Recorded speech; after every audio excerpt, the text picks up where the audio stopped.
नमस्कार। मैं हूं मनीष मिश्रा। स्वागत है आप सबका जागरण न्यू मीडिया के इस लोकप्रिय कार्यक्रम जागरण डायलॉग्स में। इस कार्यक्रम में हम बात करते हैं आपके फायदे की। आज हम SEBI registered investment adviser Priyadarshini Mulya ji के साथ चर्चा करेंगे कि गृहिणियां किस तरह आर्थिक रूप से मजबूत हो सकती हैं। अगर आपका भी कोई सवाल हो तो आप कमेंट बॉक्स में पूछ सकते हैं। स्वागत है प्रियदर्शनी जी। नमस्ते मनीष जी। हमारे हमारे सभी व्यूअर्स को मेरा नमस्ते। जी, बात चल रही है गृहिणियों की, जो होम मेकर होती हैं उनके ऊपर बहुत सारी जिम्मेदारियां भी होती हैं। तो ऐसे में होम मेकर्स के लिए पर्सनल फाइनेंस की जानकारी क्यों और कितनी जरूरी है? पर्सनल फाइनेंस की जानकारी बहुत ज़रूरी है। ओनली पर्सनल फाइनेंस ही नहीं, लेकिन हम नॉलेज की जब बात करते हैं या अवेयरनेस की जब बात करते हैं, तो किसी भी चीज़ की नॉलेज अगर हमारे पास है तो अपने आप हमें वो चीज़ या वो क्षेत्र के बारे में एक कॉन्फिडेंस आ जाता है और हमारा जो डिसीजन मेकिंग है वो अच्छी तरीके से हो जाता है। तो होम मेकर्स है, तो उनके दिल का बड़प्पन है कि उन्होंने अपने आगे अपनी फैमिली को रखा। हर फैमिली का सिचुएशन अलग है फिर भी, लेकिन उन्होंने अगर उनको प्रायोरिटाइज करके खुद अपना घर गृहस्थी संभाल रही है, अपनी फैमिली को आगे रख रही है, तो ये जरूरी नहीं कि वो पैसे नहीं कमा रही है तो उनको कोई नॉलेज ना हो। तो ऐसे कभी कभी आ जाता ही है सिचुएशन कि जब होम मेकर्स को ही अपनी फैमिली के लिए लड़ना पड़ता है, चाहे वो हम्म। आर्थिक रूप से भी हो। तो ये मामलों में अगर उनको ये नॉलेज है तो बहुत जरूरी है। तो नॉलेज बैंक के व्यवहारों से हम शुरू कर सकते हैं कि जैसे हम बोलते हैं कि हर एक व्यक्ति का बैंक अकाउंट होना बहुत जरूरी है। तो अभी गांव की महिलाएं हो या शहर की महिलाएं हो, अभी आसानी से उनका बैंक खाता खुल सकता है। तो अगर आपके पास अपना बैंक खाता है तो आप खुद को, हम सब महिलाओं को वो बैंक ट्रांजैक्शन आना जरूरी है। तो पैसे कैसे जमा करने हैं, निकालने हैं, उनके बैंक अकाउंट में नॉमिनी किसको रखना है। फिर आगे जाके हम बोलेंगे कि निवेश की बात आती है, तो हम्म। पहले जैसा नहीं रहा कि बैंक डिपॉजिट्स या पोस्ट ऑफिस डिपॉजिट्स तक ही हमारा इन्वेस्टमेंट सीमित है। अभी बहुत से ऑप्शंस अवेलेबल है, तो उनके बारे में एटलीस्ट बेसिक जानकारी अगर उनको है तो उनके लिए फायदेमंद साबित होगा, ताकि वो अच्छी तरह से पैसों के बारे में डिसीजंस ले सके। जी, प्रियदर्शनी जी, हमने देखा है कि जो महिलाएं होती हैं, गृहिणियां होती हैं, वो घर घर के जो रोजमर्रा के खर्च होते हैं उनसे पैसे बचाकर नकद जमा कर लेती हैं। उन्हें निवेश और बचत संबंधी निर्णय लेने में क्या सावधानियां बरतनी चाहिए? ऐसी गृहिणियों के लिए निवेश और बचत के कौन-कौन से साधन उचित रहेंगे? सबसे पहले महिलाओं को तीन चीजों के बारे में अच्छी तरह से नॉलेज होना जरूरी है। वो है बचत, निवेश और इंश्योरेंस, मतलब बीमा। क्या होता है कि आमतौर पे महिलाएं ये तीनों चीजें मिक्स कर लेती है। हमेशा लगता है कि ये तीनों चीजें समान है, लेकिन ऐसे नहीं है। बचत या सेविंग्स मतलब वो जो घर के खर्चों से कुछ पैसे बचा के रख रही है, तो उनका ये नेचुरल टेंडेंसी है कि वो खर्चे कम से कम करने में प्रायोरिटी देती है। तो वो होती है बचत। तो वो बचत वो अपने बैंक सेविंग अकाउंट में रख सकती है कि ताकि उनको कुछ 2 या 4% तक का रिटर्न उस पे मिले या इंटरेस्ट मिले। हम्म। निवेश की हम बात करते हैं तो जो बचे हुए पैसे हैं उनको हम थोड़ा काम पे लगाते हैं। तो अभी थोड़े अलग अलग तरीके के इन्वेस्टमेंट इंस्ट्रूमेंट्स अवेलेबल है। जैसे कोई मार्केट लिंक्ड इन्वेस्टमेंट्स है, बैंक एफडीज है जो आमतौर पे सबको पता है, या फिर कॉर्पोरेट एफडीज है, अभी कोई गवर्नमेंट के बॉन्ड्स है, उनको वो इन्वेस्ट वैसे कर सकती है। अपनी बेटी के लिए कुछ करना है तो सुकन्या समृद्धि योजना भी है जिसमें वो निवेश कर सकती है। और इंश्योरेंस मतलब अपने लिए जो कमाने वाले व्यक्ति है, उनके अनफॉर्चुनेटली अगर उनको कुछ हो गया तो उनके जो फिनेंशियली डिपेंडेंट लोग हैं फैमिली में, उनके लिए एक प्रोटेक्शन, फिनेंशियल प्रोटेक्शन के तौर पे हम इंश्योरेंस को देखते हैं। तो इंश्योरेंस से कभी रिटर्न की उम्मीद ना करें, इंश्योरेंस को प्योर इंश्योरेंस ही रहे। जी, इन्वेस्टमेंट और रिटर्न की बात हो रही है, तो यहाँ पर हम इन्फ्लेशन की चर्चा जरूर करना चाहेंगे कि लाइफस्टाइल इन्फ्लेशन जो है, उसका हमारी जमा पूंजी पर बहुत बड़ा असर होता है। अगर एक गृहिणी की नजर से देखें तो इसको कैसे कंट्रोल में रखा जा सकता है? लाइफस्टाइल इन्फ्लेशन से अभी कोई भी फैमिली अभी नहीं बची है। उसका मेन रीजन ये है कि पहले क्या था कि कमाई के जरिए लिमिटेड थे और हमारे पैसे जो खर्च होते थे उसके भी जो लिमिटेड मीन्स थे उसके, मतलब जहाँ पे हम पैसा खर्च कर सके वो उसके कारण भी लिमिटेड थे। लेकिन आजकल ऐसा नहीं है। आजकल ऑनलाइन शॉपिंग हो या होटलिंग हो, ये इस पे बहुत ज्यादा पैसा खर्च हो रहा है। हर महीने वीकेंड पे कुछ ना कुछ हम ऑर्डर करते हैं, तो ऐसे हमारा लाइफस्टाइल बढ़ रहा है। जरूरी नहीं कि हर बार आप कोई बड़ी अमाउंट का ही कुछ शॉपिंग करें, या 200-500 रुपए की शॉपिंग अगर लगातार करते रहे ऐसी चीजों पे, तो अपने आप महीने के एंड में पता चलता है कि कमाई कितनी भी हो, हाथ में पैसे नहीं बच रहे। तो अभी और इस पे थोड़ा महिलाओं को ध्यान देने की इसलिए जरूरत है क्योंकि नेचुरली वो मनी मैनेजर्स है, वो सेव करती है। लेकिन फैमिली में अगर ये लाइफस्टाइल इन्फ्लेशन वो देख रही है या ऐसे खर्चे देख रही है, तो उनको बजट बना के रखना जरूरी है। चाहे उनका स्टैंडर्ड ऑफ लिविंग अभी बदल रहा है, आप वो गांव में है शहर में है, लेकिन उनको ये चीज का ध्यान रखना चाहिए कि बजट जो उन्होंने डिसाइड किया है वही जी तरीके से अगर खर्चा हो, तो ये आज का जो स्टैंडर्ड ऑफ लिविंग है वो मेंटेन रहेगा। उनके पैसे फिजूल में खर्च नहीं होंगे, और जब भी उनको जरूरत पड़े, उनको और फैमिली को, तब उनके पास इतने पैसे रहेंगे। जी, मैं मतलब आप कहना चाहती हैं कि जो बचत वो कर रही हैं वो भी लक्ष्य आधारित बचत होना चाहिए। लक्ष्य होना जरूरी है। अ, अभी हम लक्ष्य की बात करें तो किसी भी चीज में उद्दिष्ट अगर है तो हमें पता है कि इसके लिए काम कैसे करना है। तो डेली लाइफ में हम रोज के रूटीन में भी वो अगर कोई लक्ष्य है तो हमें आसानी से हमारा दिन अच्छा गुजरता है।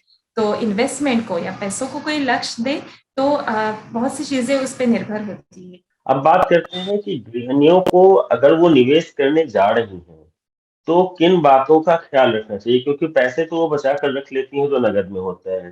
तो निवेश के कौन कौन से ऑप्शन, जैसे आपने लक्ष्य की बात कही, लंबी अवधि का लक्ष्य, मध्यावधि का लक्ष्य और अल्पावधि का लक्ष्य, तो उसके हिसाब से उनको अपने पैसे कहाँ कहाँ एलोकेट करने चाहिए, क्योंकि एक आम गृहिणी को इसकी समझ नहीं होती कि कितने सारे इन्वेस्टमेंट ऑप्शंस मार्केट में उपलब्ध हैं।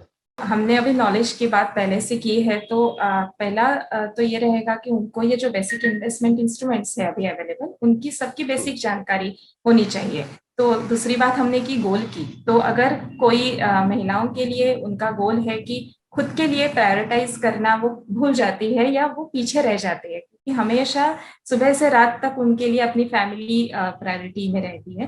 तो गोल सेटिंग करके या उद्दिष्ट तय करके अगर वो इन्वेस्ट करना चाहती है, तो उनको एक पेपर पे सीधे से लिख लिख देना चाहिए कि शॉर्ट टर्म में 2 या 3 साल में उनको क्या अचीव करना है। अगर बहुत सालों से वो सहेलियों के साथ कहीं घूमने नहीं गई है, एग्जाम्पल के तौर पे, तो अगर वो ट्रिप उनको अगर प्लान कर रही है तो उसके हिसाब से महीने के महीने उनको अगर पैसे बचाने हैं, तो पोस्ट ऑफिस आरडी है, रिकरिंग डिपॉजिट, या फिर बैंक में रिकरिंग डिपॉजिट के तौर पे वो इन्वेस्ट कर सकती है, कि ताकि उनके पास पैसा पड़ा नहीं रहे। मीडियम टर्म में या लॉन्ग टर्म में अगर वो चाहती है कि थोड़ी जिम्मेदारियां घर की कम हो जाएंगी, तो खुद का कुछ छोटा सा बिजनेस हो या एक्टिविटी संभाल सके या शुरू कर सके, उसके लिए कैपिटल जमा करना हो, अगर उन्होंने आज डिसाइड किया, तो लॉन्ग टर्म के लिए वो इक्विटी म्यूचुअल फंड में सिस्टमैटिक इन्वेस्टमेंट प्लान के तौर पे इन्वेस्ट कर सकती है। लेकिन कोई भी इन्वेस्टमेंट करने से पहले वो जो ऑप्शन है, वो जो विकल्प है, उसकी जानकारी लेना जरूरी है। सही समय और सही क्वेश्चंस भी पूछना जरूरी है।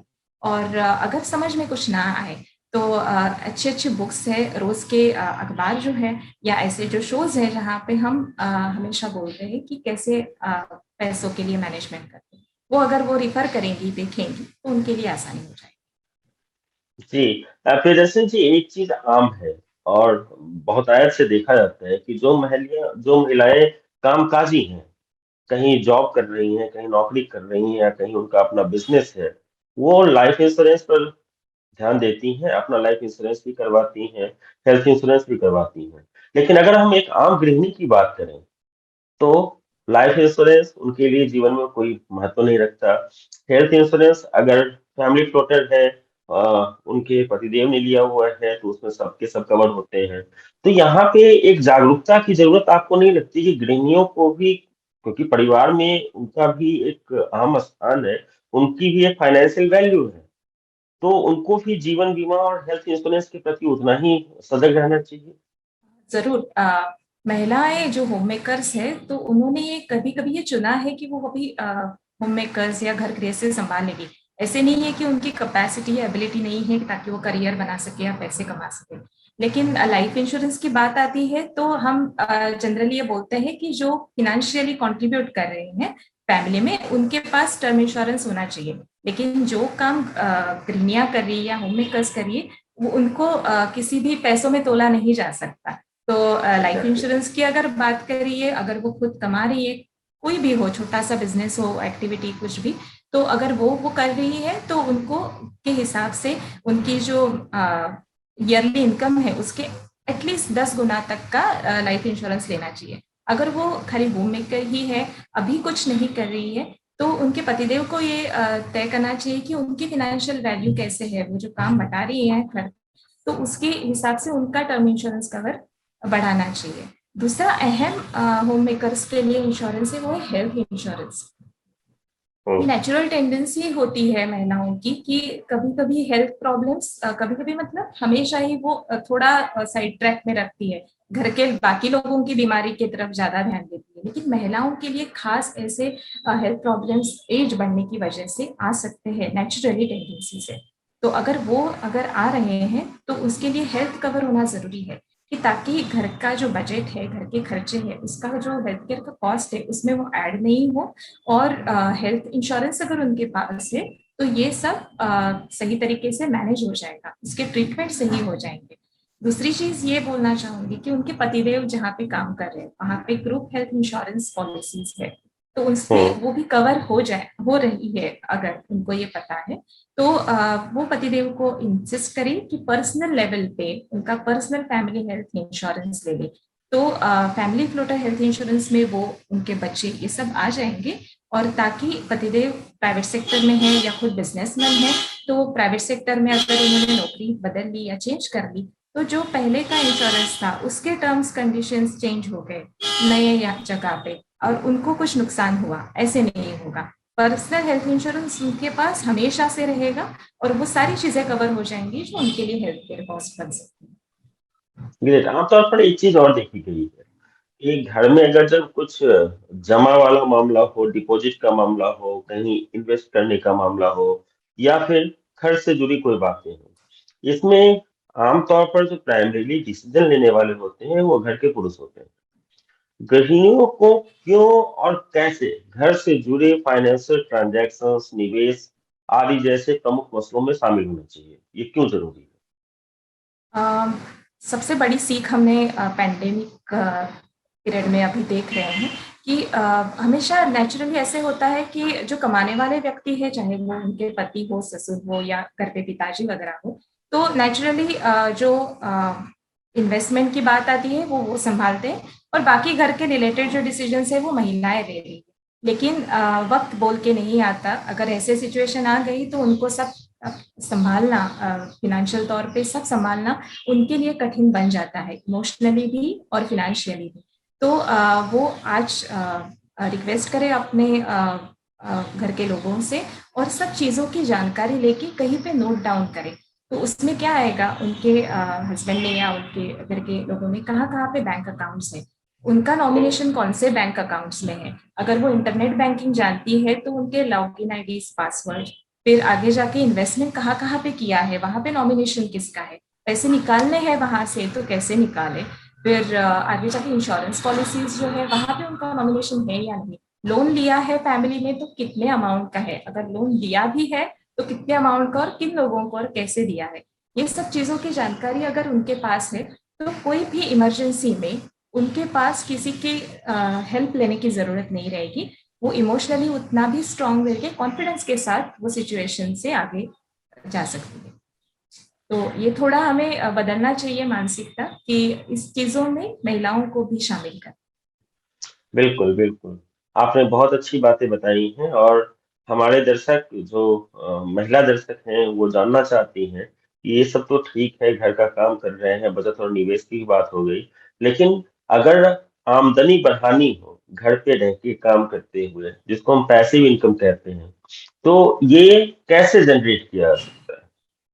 अ, हाँ, पैसिव इनकम होम मेकर्स के लिए आमतौर पे और हम सबके लिए भी आजकल एक अल्टरनेटिव सोर्स ऑफ इनकम होना बहुत जरूरी है। होम मेकर्स की हम बात कर रहे हैं या महिलाओं की बात करें तो हम हर हर महिला में कुछ ना कुछ खूबी होती है, उनके पास कोई ना कोई स्किल होता है। तो वो स्किल अगर वो मटेरियलाइज कर सके तो बाकी घर के काम भी हो जाएंगे, उनकी जो जिम्मेदारियां है वो भी वो संभाल सकेंगी। और आगे जाके जो उनको दिन में 2 या 3 घंटा भी अगर वक्त मिले तो उसमें कोई आर्ट रिलेटेड कोई काम है, अगर वो अच्छा गा रही है तो वो कुछ क्लासेस शुरू कर सके, या कुछ क्लासेस ऐसे वो सीख सके और खुद कुछ कमा सके उससे, तो उनको ये खुशी भी मिलेगी।